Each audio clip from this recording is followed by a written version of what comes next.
and manipulative. The Russian presidents agreed to the idea, but on the premise that any stop in fighting leads to lasting peace and removes the root causes of the war. Sir Adam Thompson, former UK permanent representative to NATO, told Iain Dale on LBC what that means. That goes well beyond simply a ceasefire deal. It includes the sovereignty of the Ukrainian state, the status of President Zelensky, and beyond Ukraine, the whole question of NATO expansion. The government says some doctors' and nurses' jobs will change as it announced a big shake-up in the way the NHS is run in England. Sir Keir Starmer's scrapping the independent managing body, NHS England. The Prime Minister says it will save costs. Conservative leader Kemi Badenoch says every government should do what it thinks is right to deliver services to the public. If that's what they think is needed, then I have no qualms with that. I don't think everything needs to go to a quango. However, Labour run health in Wales, and that's doing a lot worse than England. So I don't have any confidence that just because they're bringing it under Labour control, that's going to improve things. Police have widened their investigation into the hospital where killer nurse Lucy Letby worked. Officers say staff in Chester could face gross negligence manslaughter charges. LBC's North West correspondent Chris Chambers has more on this. Cheshire Police say those identified as suspects have been notified, but that they won't be confirming the number of people involved or their identity, as no arrests or charges have yet been made. But it goes on to say both the corporate manslaughter and gross negligence manslaughter elements of the investigation are continuing, and there are no set timescales for these. Chris Chambers, LBC, Chester. An 18-year-old boy has been jailed for at least 23 years for stabbing a schoolgirl to death during a row over a teddy bear. Eliane Andam, who was 15, was killed in Croydon in south-east London in September 2023. A jury found Hassan Sentamu guilty of murder and rejected his claim that autism affected his ability to exercise self-control. And train managers' strikes at Avanti are over. RMT union members accepted a deal which includes higher pay on weekends. In the city, the FTSE 100 has closed at 1 point at 85.42. The pound buys $1.29 and €1.19. LBC weather: showers across the north tonight, staying dry in the south and a low of -2. From Global's newsroom, for LBC, I'm Daryl Jackson. This is LBC from Global, leading Britain's conversation with Iain Dale.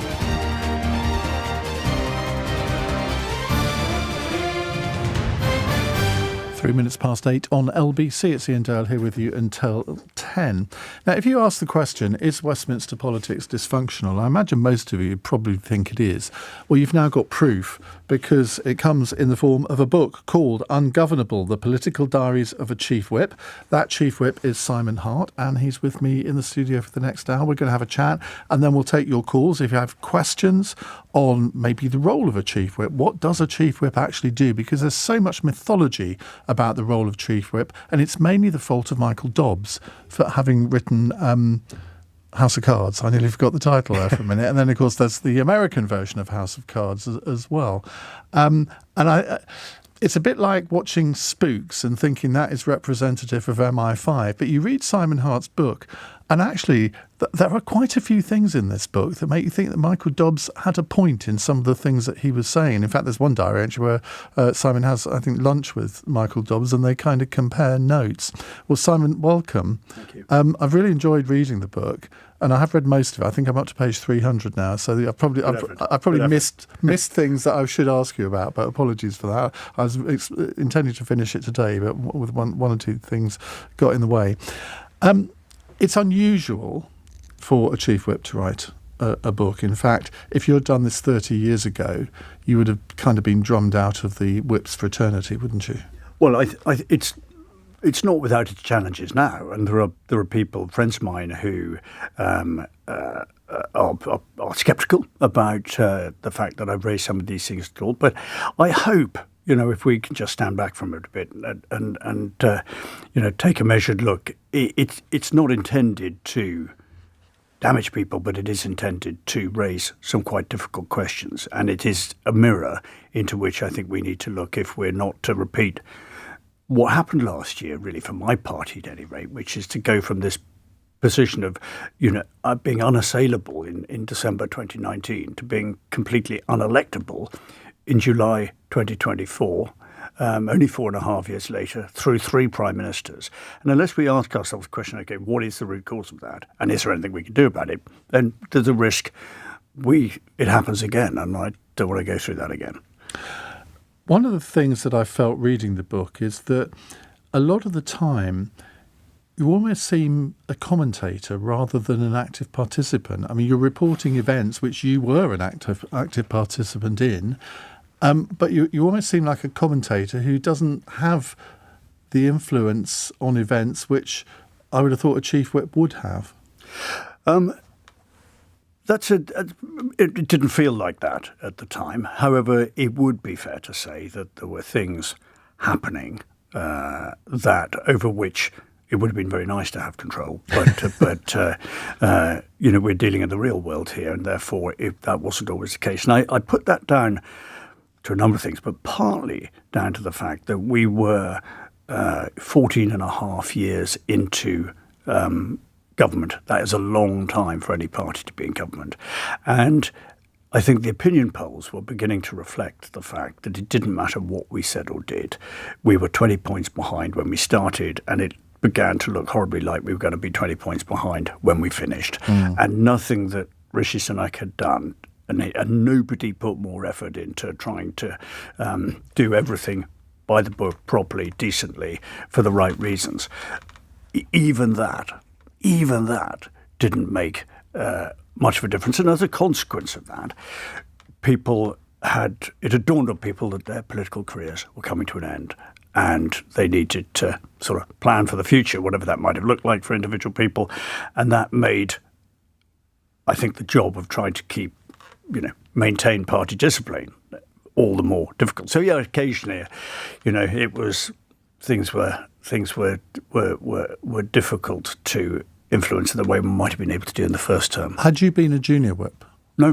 So you came into being chief whip with no experience. And I often wonder whether that means the job is quite difficult at the beginning because you're not used to the ways of the whip's office. What I think that Rishi had done when because we both started our jobs on the same day, so to speak, was make sure that the whip's office was not made up of the dregs of a reshuffle. He made it very clear that he wanted the whip's office to be the pick of the crop rather than, I say, the leftovers. And so I was in a very lucky position that I could get a fantastic team together, hopefully compensated for my inexperience or weaknesses. And so having people like Marcus Jones as Deputy Chief Whip, people like Rebecca Harris, who's now having those people in the office strengthened things significantly because they had been there in some cases for many years, and they knew exactly what was going on, and they knew how the operation functioned. I think that made a big difference. There are various characters that occur a lot during the book, sort of repeated. Obviously, Boris Johnson and Rishi Sunak and Liz Truss are mentioned quite a lot. But there are other people that you're quite waspish in some of your observations. I mean, Robert Buckland, for instance, who, shall we say, from your account, was one of the more loquacious members of cabinet, had a view on everything. I mean, he may well not speak to me again, but I think what's worth remembering this is a diary, it's not a memoir.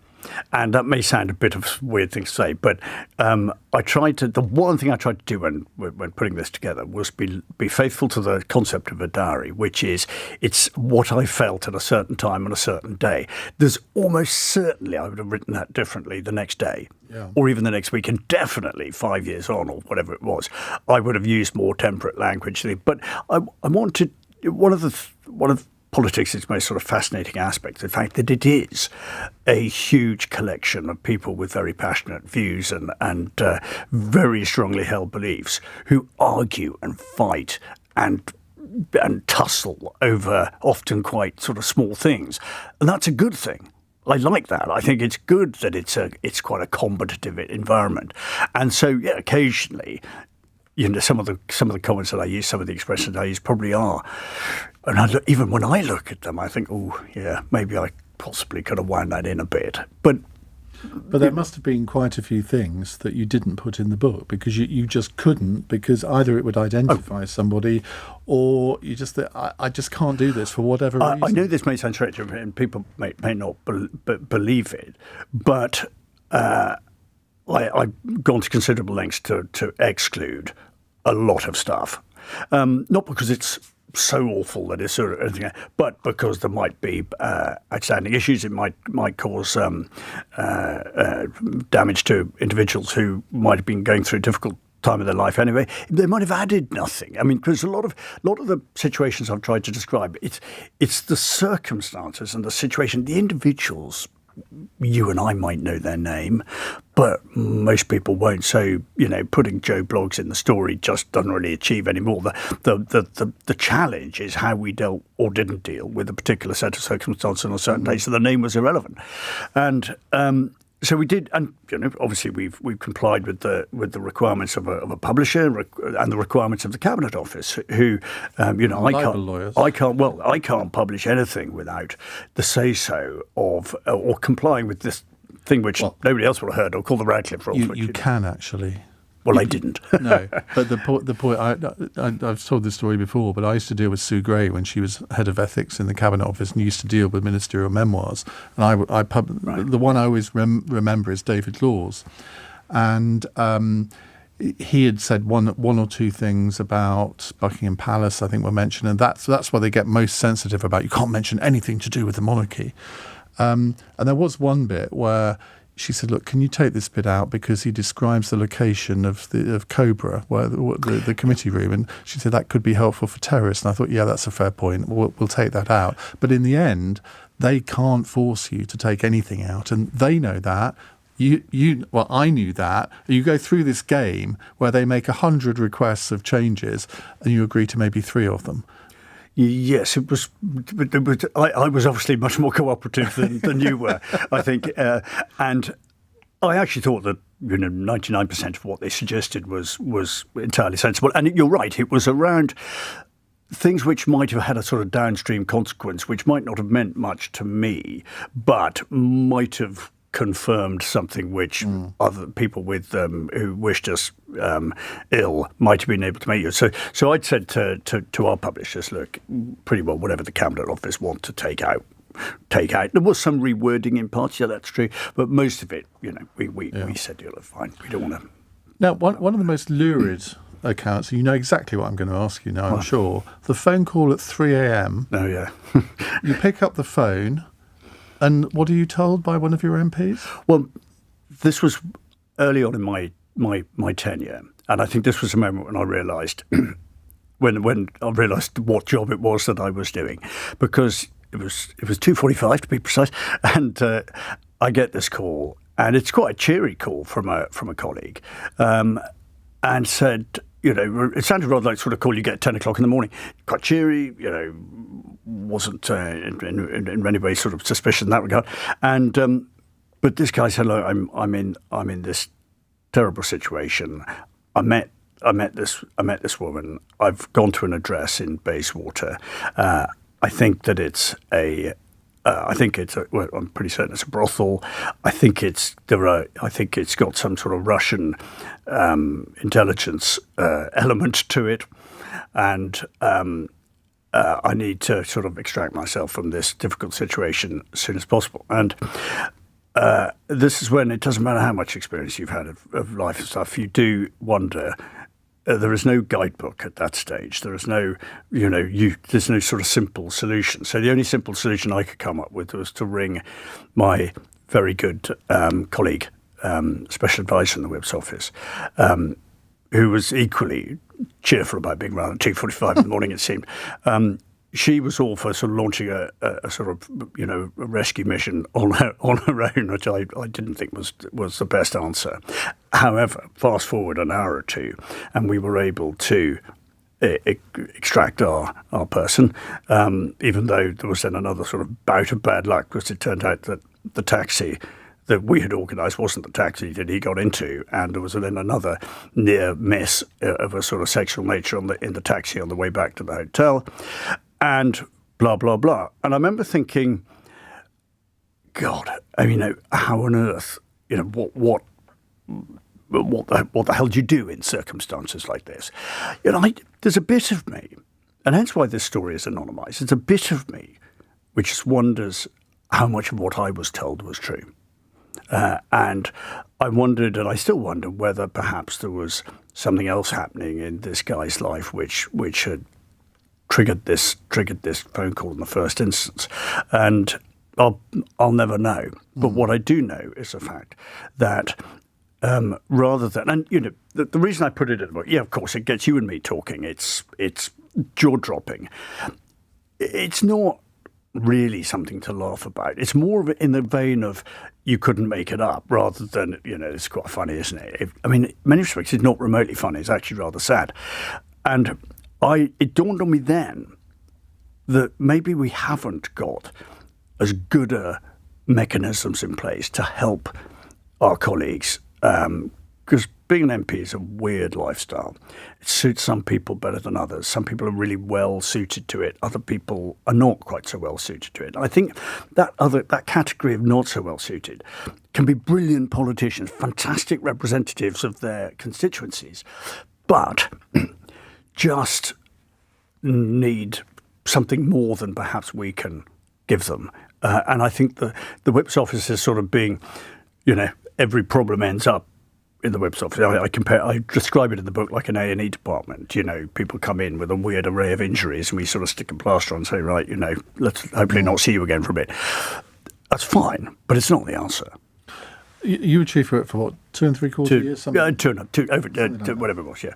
How many times did you have to have conversations with your colleagues about sexual impropriety? Because, we know some of the scandals, but I'm sure there were probably quite a few others. I think it's just worth sort of contextualising that a bit. Sound very sort of pompous, but we had 650 MPs. Okay, 300. I had 353. Other parties said the balance takes up to 650, plus many thousands of parliamentary staff and researchers, all operating on this. Literally thousands of people. So the ecosystem in which politics happens in the centre is big. So there's a lot of people, and I sometimes ask myself when I see other workplaces, was ours actually any noticeably worse than anybody else's? I'm not so sure that it was. And although, of course I point to examples in the book where you think, blimey, I wasn't expecting that when I got up this morning. We didn't have that, mate. We had lots of issues to deal with, lots of staffing problems, lots of relatively low-level stuff. But we did have some high-level stuff too. And I think that's where I used to get worried, because sometimes it was financial, sometimes it was health-related, sometimes it was marital, sometimes it was sexual, sometimes, there might have been any range of these things. And I didn't always feel we had a good system in the office. We had welfare whips who were really good at what they were doing. And the parliamentary authorities have some very good services to which we could point people. But I'm still not sure it's tip-top. But were you aware of what Nadine Dorries describes in her book of something called the RN group, the Right Now WhatsApp group, where people would be summoned, apparently, for gay sex orgies in a particular parliamentary office? Oh, yeah, I read about this recently. The answer is no. And the reason... Shouldn't you have been? I don't want... Well, the one thing that I could say about the Whip's office, which I stand by, is that it's a gossipy place, Parliament. People tell other people stuff, and they tell other people and other people. I always reckoned when there were rumours about, some sort of leadership bid or defection, people would be surprised how early on we got wind of those things. There was always talk, and I'd be astonished if there was a group like that operating on the parliamentary estate. Well, there was. I know there was, because somebody I know walked into that office the morning after to find all the sort of detritus there, including used condoms. Well, I have to say that was not on our radar. We had 17 whips or whatever it was, and a network of people out and about in the Parliament at all times, and that information not even a rumour of that information, not even a hint that there might have been something like that, ever came our way. Not when I was in the office. Well, we'll move on to more salubrious subjects in a moment and talk about the usual channels. We'll talk about. Well, I'm going to ask you: is there a black book? Because that's effectively what Michael Dobbs was alleging when he wrote House of Cards. Lots more to talk about. And if you'd like to ask Simon a question about being a chief whip or just being a cabinet minister, because he was, of course, Secretary of State for Wales under Boris Johnson as well. What was it like being a cabinet minister under Boris Johnson, especially during COVID? It's very interesting, the passages on Boris Johnson, because I could never quite make up my mind. You seem quite benevolent towards him, but you actually identified a lot of the weaknesses that we all came to see. I know that is a very accurate assessment, because Boris used to, he's like one of those friends you laugh, but they can also be really annoying at times. Okay, well, we'll come to that in just a moment. It's 21 minutes past 8. This is LBC.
Text 84850. This is LBC.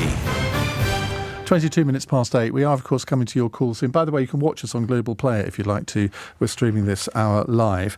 Now, the Black Book, does it exist? Is there a record of MPs' misdemeanours? No. If there ever has been, I never got my hands on it. And I think that these days would throw up a whole lot of sort of data protection issues and that sort of thing. So I think it was a popular myth knocking around in the 1980s or 70s, but I think that we were a bit more. We got to a sort of more contemporary place, and I never saw one. Now, the usual channels. You talk quite a bit in the book about the relationship between you and the Labour Chief Whip, Alan Campbell, who's now the government Chief Whip, doing what you used to do. And Parliament can't really function without the two of you and the Leader of the House and the Shadow Leader of the House having a reasonable relationship and just sort of oiling the wheels to make sure the whole thing works. What are your memories of that relationship? It's incredibly positive, actually, and it was sort of led by the officials, in a sense, by the civil servants, and very ably led, I thought, by the civil servants too. And so, Parliament sort of doesn't happen, although it looks like it sometimes, so the whole thing happens by accident, but actually trying to get complicated legislation through both the House of Commons and the House of Lords to a timetable in an orderly fashion requires, as you rightly say, huge cooperation between different departments. The opposition, in our case, the opposition was principally Labour, but it was also, I had weekly meetings with the Lib Dem Chief Whip, with the SNP Chief Whip, with DUP and others, and House of Lords, equivalents in the House of Lords, Speaker's Office, lots of different moving parts, all of which had to agree, loosely at times, what we were trying to do and by when we were trying to do it. And the important thing about the relationship with the opposition Chief Whip, Alan Campbell, was that he would never, I mean, neither of us would ever sort of do anything else, and I think, than highly respect each other's roles. And I actually learned quite a lot from Alan. I thought he handled the opposition side of things extremely well, and I didn't expect him to cut us any slack. And he didn't. But we did know. Do you warn each other about maybe things? Does he ever say to you, I don't know if you're aware, Simon, but your MP XYZ, you might want to keep an eye on them? Well, we didn't. It was much more about legislation and about the management of the Chamber of the House of Commons. And, for example, where I was able to, where I think it's entirely legitimate, is to give him a bit of early warning that, for example, the Prime Minister might have been at a summit somewhere in the world, was going to be in Parliament the next day to make a statement. Now, that requires the opposition leader to respond. Yeah. And so I would alert them to the fact that you probably need to have your man on the estate between the hours of sort of 3 and 6 tomorrow. It looks like the PM's going to make a statement on such a day. Just so they know they're there and they can respond on behalf of the opposition. Likewise, if there was going to be a complicated series of votes on a certain issue, we would just make sure that everybody, because they would need to get their ministerial team, the shadow ministerial team, there was absolutely no point. In fact, it would be hugely counterproductive if we tried to constantly trip them up over things like that. We wanted to have a fair fight, operate to a sort of political equivalent of the Geneva Convention. I think it might have been Alan who described it as all-out war, but to a set of rules. And that's how we operated. And he was very straight, never once betrayed anything we You see, there are a lot of people who think that Westminster is just basically all the parties acting together. It's a uni-party, that you're all the same. And when you say things like you've just said, that kind of feeds into that a little bit. Well, OK, they may be Labour and Conservative, but they're the same, really. They get on with each other and they sort of carve up deals. There is... In some ways you can't win because a lot of people don't like the sort of confrontational and competitive element of Parliament. Constituents always used to say to me, oh, God, can't you people get on? Why do you have to argue about everything? Why do you have to oppose just for the sake of opposing? And then when you actually cooperate over getting an important piece of legislation through, then you're accused of cozying up to the other side. So you sort of can't win. All I say, there was never a moment when any of the opposition whips did us a favour. And we never did them a favour. But what we made sure was that the business element of what we were trying to do was conducted as professionally as we could. And I say that meant there would be no point having a statement by the Prime Minister where we hadn't told in advance the Leader of the Opposition to be there. There was no advantage to democracy or anything else like that. So that is just one example of where the usual channels and that kind of so-called cooperation is vital. Last night, I had Katie Amos on the programme, Sir David Amos's daughter. You've seen all the coverage of what she's trying to do to get a public inquiry. One of the things which I've been really shocked by is the fact that she found total opposition within the upper echelons of the Conservative government to what she wanted to do, to understand what had happened to her father. Rishi Sunak, James Cleverly as Home Secretary, a neighbouring MP to Sir David, neither of them would meet with the Amos family. Now, given that he'd been a Conservative MP since 1983, you'd have thought that was the least that would have happened. And she's had a meeting with a Labour Prime Minister and a Labour Home Secretary, but couldn't get the same from the Conservative Party. Now, I find that profoundly shocking. Can you shed any light on that? That's the first I've heard that. And David was held in as high a regard as anybody. And I remember all too vividly the day that he was murdered and the effect it had on the morale of Parliament, not just the Conservative Party, and but I'd not heard that. I didn't hear her say that yesterday, which Well, she said it to me before in an interview a few weeks ago, and yesterday, and now Chris Philp, the new Shadow Home Secretary, he is pushing for a full public inquiry. But it's the sort of thing where, when we were talking on the show last night, I said there has to be something behind this, that they can't tell you, and I accept there are often things that government ministers cannot make public, even in circumstances like this, but it just seemed a bit odd when there's been a public inquiry announced for over Southport, quite right too. I mean, it's similar circumstances in a way where the Prevent programme clearly didn't do its job. I think it's a legitimate question to raise about why are governments generally reticent to agree to public inquiries?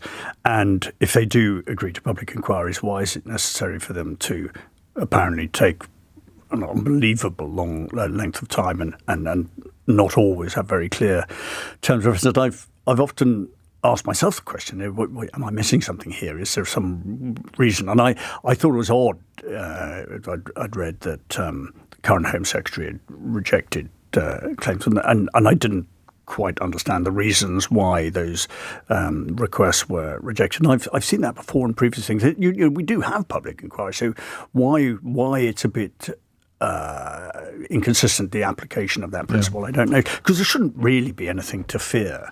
And where there's something been quite as harrowing and tragic as that, it would seem to me to be something the government might actually welcome, a little bit of independent clarity being shone on a horrible set of circumstances. Right, we're going to come to calls and messages and questions in just a moment. 0345 6060973. Simon Hart is here talking about his book Ungovernable, The Political Diaries of a Chief Whip. It's 8:31 on LBC News Headlines with Daryl Jackson. Ukraine's President Volodymyr Zelensky has called Vladimir Putin's response to an American proposed ceasefire in Ukraine predictable and manipulative. The Russian president's agreed to the idea, but on the premise that any stopping fighting leads to lasting peace. The Health Secretary has refused to rule out cuts to doctors and nurses as a result of the shake-up to the way the NHS in England is run. Speaking to LBC, Wes Streeting says their jobs may inevitably change as a result of scrapping NHS England. And a teenage boy has been jailed for at least 23 years for the murder of schoolgirl Iain Dale in southeast London. She was stabbed to death in Croydon in September 2023 in a row over a teddy bear. LBC weather: showers across the north tonight, staying dry in the south and largely clear with a low of -2. This is LBC. Spring has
On LBC, text 84850. 8:34 on LBC. Simon Hart is with us, former Conservative government chief whip under Rishi Sunak. He's got a book out called Ungovernable. It's a political diary, very entertaining, sometimes laugh out loud, sometimes quite moving, sometimes quite frustrating in a way, because you look at some of the events that have happened. Of course, we look back on them with a degree of hindsight.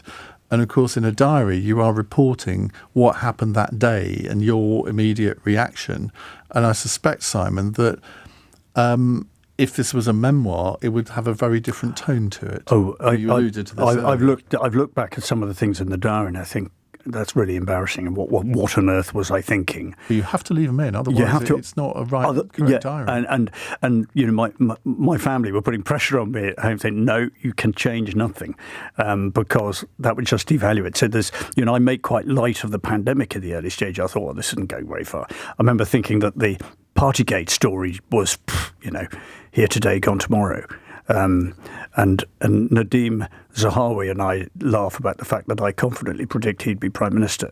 And I saw him the other day and I said, well, we were both wrong, weren't we? So there's stuff in there. And there's more seriously, I look at some of the language. I don't mean in a sort of profane sense, but the sort of, you can tell that I'm really hacked off on a certain day. And even if I'd written the thing the next day, I think it would have been different. Well, it's quite human. I mean, that's the thing. A diary has got to be human. Whether it's a sort of, it doesn't matter whether it's about politics or anything. If the author of the diary doesn't show their own human side, for good or ill, it's not going to work. And that's why it's quite a personal experience. I find it more personal, sort of, literally having to, Have you had any MP sort of ring you and say, "I can't believe you said that about me, Simon"? To be honest, I've had a lot of. I mean, I suppose in a way, your friends are most likely to want to contact you. So I've had quite a lot of people. I've had some people complain that they were in the book, and some people complain that they weren't in the book. Most people, I think, have seen it for what it is, but it has, it has triggered in some people that basic principle question, which is, there's a sort of ancient custom where whips don't write books. I happen to disagree with that for the reasons. I think we're in a position we have to do this. Robert Buckland been in touch? No, but I wouldn't expect him to be. But you do have quite a few pops at him. I'm now feeling awful because Robert is a very nice guy, and well, and you say you have dinner with him, so I mean, and we used to. I mean, but it was a bit of a running gag when we were around the same table that whatever the topic was, Robert, and I mean, to be honest, his views were actually very valid. I think I was just being no going back now. I am literally backtracking as fast as I can. Let's go to some calls. 0345 6060 973. Chris is in Richmond. Chris, hello. Hello, and what a great job and role you've had over the last few years. That sounds like you should have been working in HR. Or not. Or not. So the question I had is, given and this isn't a Conservative Party thing only, but there's been MPs on all sides who've been, in some cases, put into prison for inappropriate behaviour, and some seriously inappropriate behaviour that most places wouldn't be acceptable. Is it time to end the kind of student-like behaviour by cutting or removing subsidised drinking, and also thinking about how much time these MPs spend away from home? Well, I think I would sort of trace the problem, Chris, a little bit further back, because I think in some ways, even if we to close every bar on the parliamentary estate, if somebody wants to drink, they go down the road to the Red Lion, 50 yards from the gates of Parliament, and they can have their drink there. We should remember 5,000 people work in that building, not just MPs and it's a UNESCO World Heritage Site. There's a lot of visitors, but that's not. I just think that part of my attempt at a solution to all of this is to have a few more provisions in place to make the life of MPs a little bit more bearable, to prepare them a bit more for what's coming down, just to give people a hundreds of thousands of pounds worth of allowance and staff costs and all that. But people who've never run an office, you tell them to run 2 offices, pay a whole load of staff. They might become a minister. That's more responsibility, but no training. We don't give anybody a day's training for any of this work. And I think we should. And if we were to do that and to be able to help people, mentor people, prep people a bit better for the role that being an MP or a minister involves, then I think that will drastically reduce the risk of the wheels falling off in a spectacular fashion somewhere down the line, leading to the kind of examples that I talk about in the book and that you've seen. So I don't think it's just a case of subsidised booze and bars in Westminster. I think it's a bit more than that. But and it's helping people help themselves. Sounds awfully sort of awfully grand, but. Parliament is mainly good people wanting to do a good job for the right reasons. People are not going in there thinking this is going to be just a massive, debauched lifestyle. And apart from brothels in Bayswater. But I don't think the person in question became an MP with that in mind. I think that happened as a result of probably a whole collision of things, and I don't think we're quite in the right place yet about how we can avert that kind of disaster. Do you have any ideas, Chris, as to how you Well, like no, to see it changed? I work in ethics and compliance, so I think the mental health support is fundamental. I agree with you, the training bit. I've read books like Robert Peston's, but Isabel Hardman's book about why we get the wrong politicians. I do believe that whatever your party, people go into it in the most reasons for the right reasons, but I think it's a massive shock to the system. I think the time away from home is a big factor. I used to travel a lot for work. I never misbehaved. But, people are under significant pressure. They don't see their families for weeks at a time. They commute on a Sunday from Scotland back on a Friday. It's very hard. And if you've got kids and a wife or husband. And it's one thing I'd just add to that. I was one of those MPs who my wife was my office manager at the time. Frowned on by some people. They all thought, actually, you shouldn't have family members on the take. I fundamentally disagreed with that because, we live 5 hours away from Westminster, and it's very easy, very, very easy for it to become quite, if you're at home, to be isolated, or if you're in Westminster, to be isolated. The fact that we made my political career a family business really helped, and I think the taxpayer got huge value for money out of that. Funny enough, I think because the hours we really did was much more than the hours for which we got paid, and that's what you'd expect to do. But for me, that helped a lot. It helped a lot that we had, it was a joint effort. It was a common interest, and I think that offset some of the risk that you refer to. Well, I think I really enjoyed your descriptions of your government driver. I'm sure it was different drivers, but sort of some of the escapades there when he was going 112 miles an hour down the M4 and you had to sort of tap him on the shoulder to ask him to slow down. Well, I remember poor old Chris Mullin when he was in his diaries having a sort of similar, did those kind of weird things. And I put it in the diary. No, I had I thought the government car service was pretty good, even though it was there was the odd occasion where I used to get frustrated, and I put it in because actually I thought, God, I'm getting frightfully grand here. I'm the back of some shiny black car, and I've got enough to complain about it. It's been. Wasn't it Malcolm Rifkind, I think, who said when you know that your political career has come to an end when you get into the car and it doesn't go anywhere, and you suddenly realise actually we should be a lot more patient. Has that been difficult adapting because you lost your seat in the 2024 election? How difficult has that sort of been to go from, being government chief whip, a very important member of the cabinet, to just being a private individual again? Truth is, I think probably harder than I realised, and I was quite keen to get out. Actually, I wasn't. I'd done a decent period of time. I'm not a million miles away from sort of retirement age. So for me, I'd probably done everything that I'd wanted to do in politics. So, but I think, if we're honest, it was the transition from relevance to irrelevance in a blink of an eye. And maybe that's reveals something about my ego, I don't know. But you think that the next day the telephone's going to sort of ring off its hook, whatever the expression is, and that people are going to be begging you to come and work for their company for large sums of money. It's surprising how you check the phone, make sure it's on. We went out of fashion. Former Tory MPs, we weren't the flavour of the month in July last year, and I feel very sensitive about people who were, just at the beginning of their careers, really, with huge commitments and big families to look after. I think it's bloody hard. But do you think that political parties need to have a bigger look at this? Because, at the next election, for example, unless something happens like 2001, there'll be a lot of Labour MPs that probably don't win their seats. And yet there seems to be very little duty of care that is given by political parties. I know Rishi Sunak rang up every MP that lost their seat after the last election. I don't think all Prime Ministers have done that in the past. He did do that. That must have been an unbelievable undertaking, actually.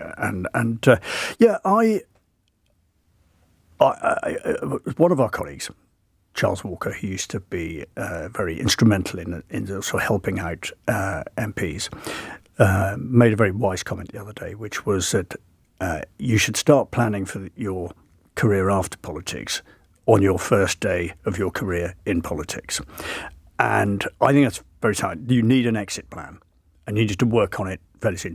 When, how, what you want to do, what the next stage of your career might look like, and start putting the building blocks of that together on day one.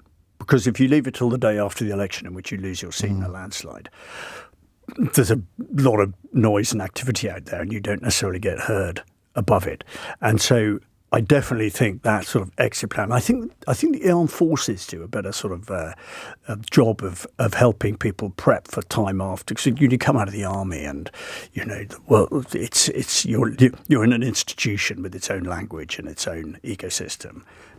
And going back onto civvy streets, complicated. It's the same for politics. And you're right with what you say about Labour. I think we've got the highest number of seats held with majorities of less than 1,000 than ever before. So it'll only take a gust of wind. Yeah. And a whole bunch of Labour guys are going to be out next time. Whatever happens, they're probably there for one term alone. More of your calls and questions in just a few moments' time. 0345 6060 973. It's 8:47. LBC This Morning on Nick Ferrari at Breakfast. Your opportunity to put your calls to Catherine Birbal-Singh. Now, she's been nicknamed the nation's strictest head teacher. Julia's in Bromley. I'm just a bit shocked that a head teacher would think that a postgraduate certificate in education is just a piece of paper. Where teachers learn to teach is in the classroom. They're placed in schools and they are taught in the school. Yeah, but where do they get dealing with autistic children? Well, they're doing it in schools, and it's their mentors. No, but it's their mentors in the schools that are teaching them this stuff. Nick Ferrari at Breakfast. Back tomorrow morning from 7. Listen on your radio and on Global Player. LBC. Your home.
on LBC.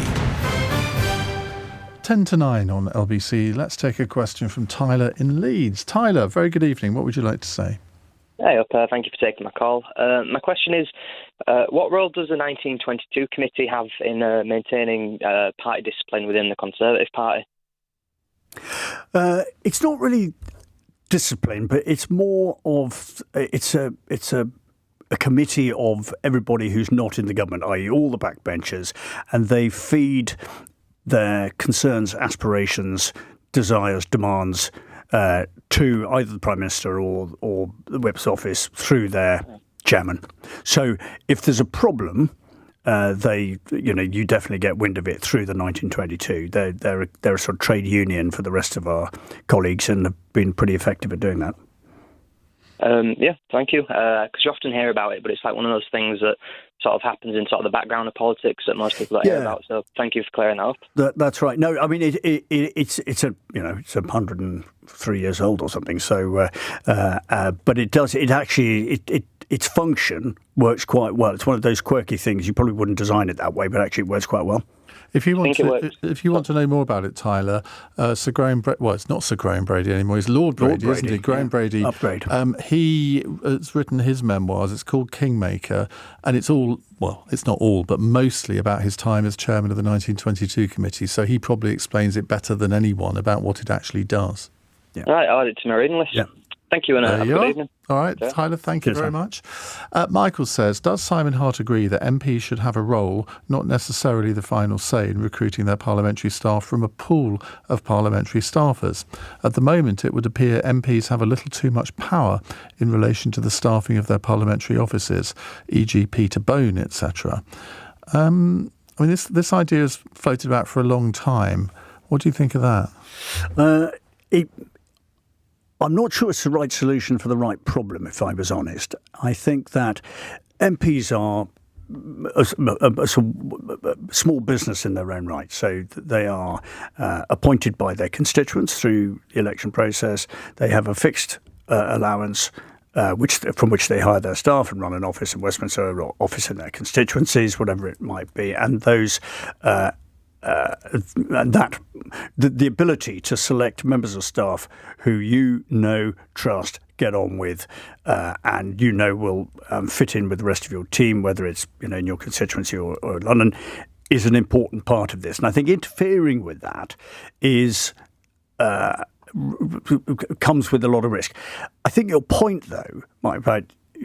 How do we just minimise the risk of people misusing the influence that they have, isn't really addressed through picking members of staff from a pool. I don't see why that would make any difference. It's actually making sure that the MPs in question are fully familiar with the requirements of 21st century employment conditions, and that they fully understand what that means, how to deal with resolving disputes, and how to treat people with respect and decency.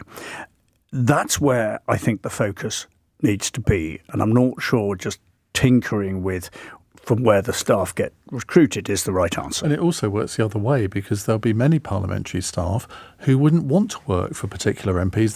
They can be quite choosy themselves about who they work for. Yeah, but that's right. And it's as a parliamentary staffer, you have to be on the same wavelength as your colleague, your boss, however you describe it. You have to be. It just couldn't possibly work any other way.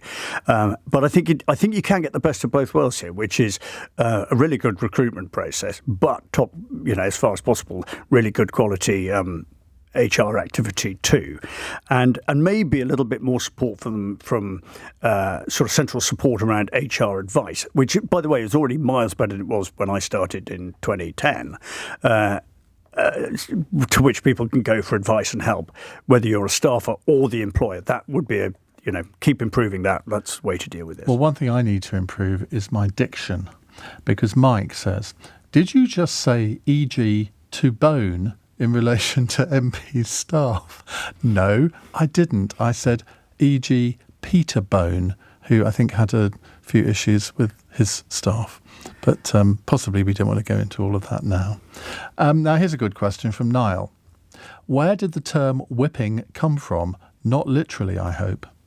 Well, I think I'm possibly quite well qualified to answer this question. You are, very actually. As a former head of the Countryside Alliance, a pro-hunting organisation in the UK, which I was involved with back along.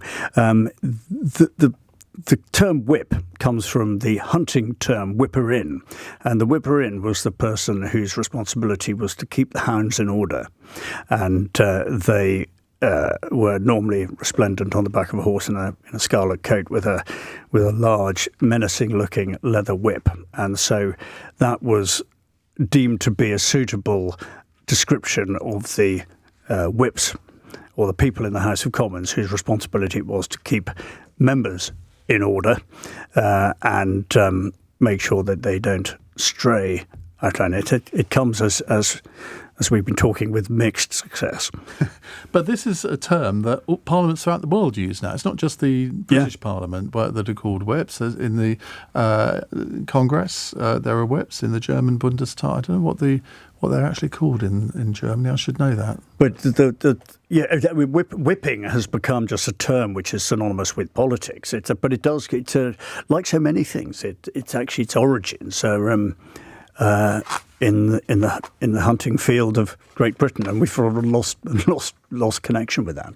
Here's a good one from Robbie in Chelmsford. Please ask Simon if there were any positive or negative traits he adopted from former whips and what they were. For example, having a pet tarantula in your office.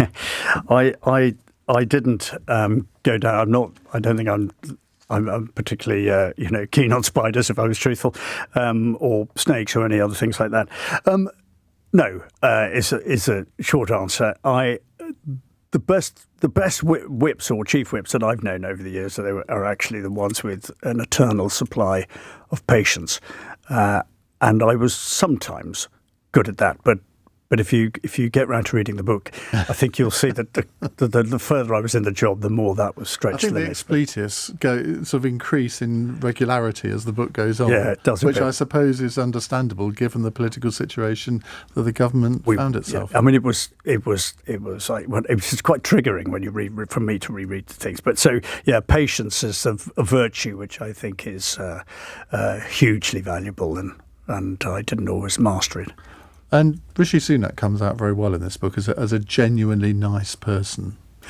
I know, I would say this, wouldn't I? But I had and have the hugest regard for Rishi, because he was a rare beast in politics, which is somebody who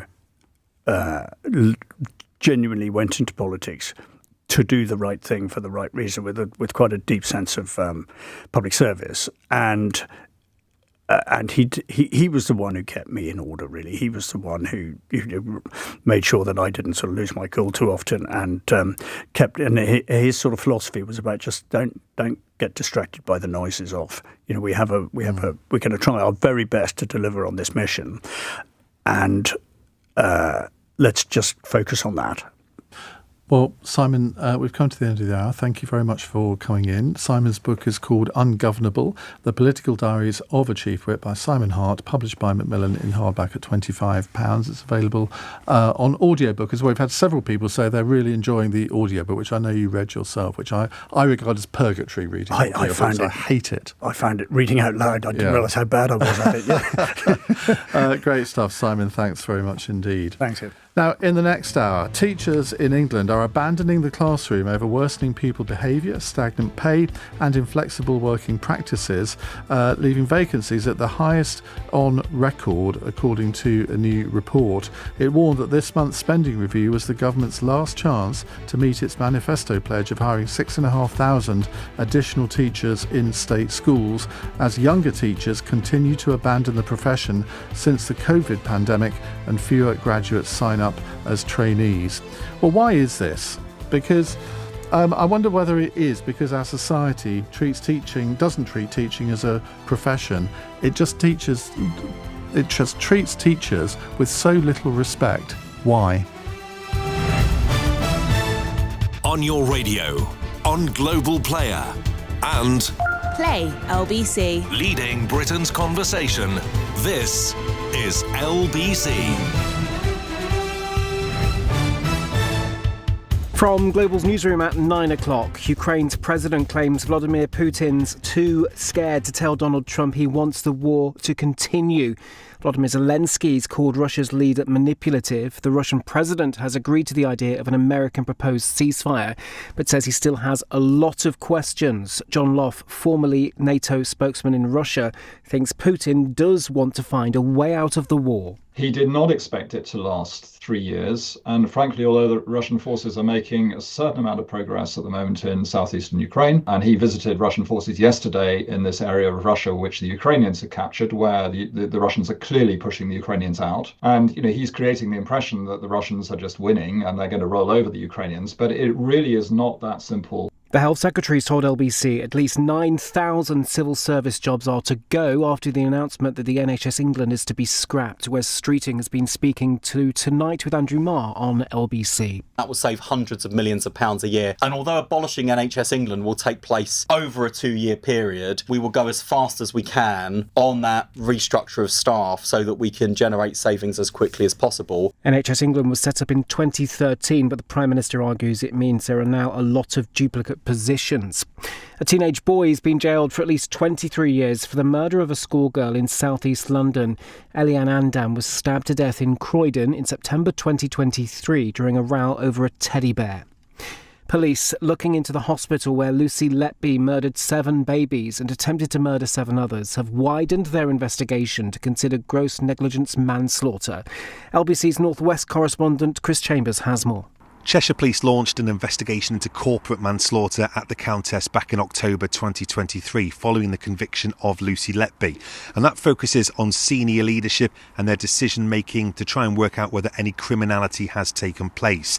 In this statement they say, as our inquiries have continued, the scope of that investigation is now widened to also include gross negligence manslaughter, and that will focus on the grossly negligent action or inaction of individuals. Chris Chambers, LBC, Chester. And Donald Trump has threatened 200% tariffs on all alcohol products from the EU, including wine and champagne from France. The US president says he will respond to a 50% tax put on American whiskey by the European Union. In the city, the FTSE 100 closed at 1 point at 85.42. The pound buys $1.29 and €1.19. LBC weather: showers across the north tonight, staying dry in the south and largely clear, and a low of -2. From Global's newsroom for LBC, I'm Daryl Jackson. This is LBC from Global, leading Britain's conversation with Iain Dale.